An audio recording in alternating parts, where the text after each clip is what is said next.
A uniform magnetic field of 2 into 10 to the power minus 3 Tesla acts along the positive y direction. Okay, so let's make a diagram over here.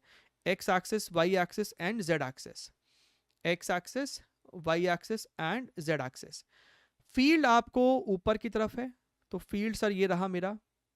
This is your magnetic field. A rectangular loop of side 20 centimeter cross 10 centimeter with current 5 ampere is in the YZ plane.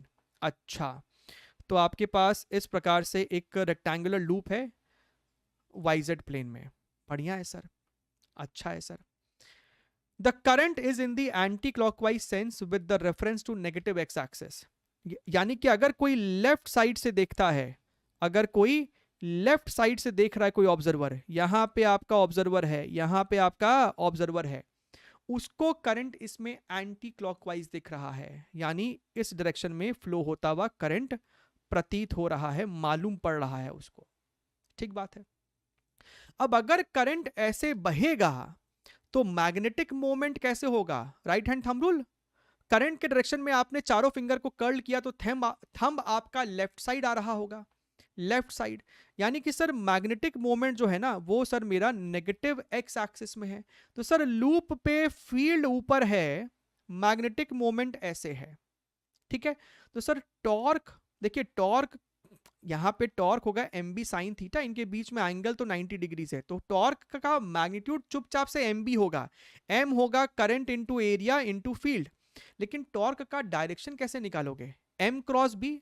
तो करो M cross B, है ना. M cross B करोगे तो आपका thumb into the plane आएगा, यानी कि negative Z axis, negative Z axis. अगर आपने इसका डायरेक्शन भी सही से निकाला होता तो नेगेटिव जेड एक्सेस वाला एक ही ऑप्शन है. तो ऐसे ही आपको ये तीनों गलत हो जाते हैं. बट स्टिल मैग्नीट्यूड भी सॉल्व कर लो, इतना ही जीवन में आपको मन कर रहा है. तो करंट की वैल्यू 5 है, एरिया की वैल्यू कितनी है? 20 सेंटीमीटर इंटू 10, यानी 200 सेंटीमीटर का square 10 to the power minus 4. और सर फील्ड कितना है?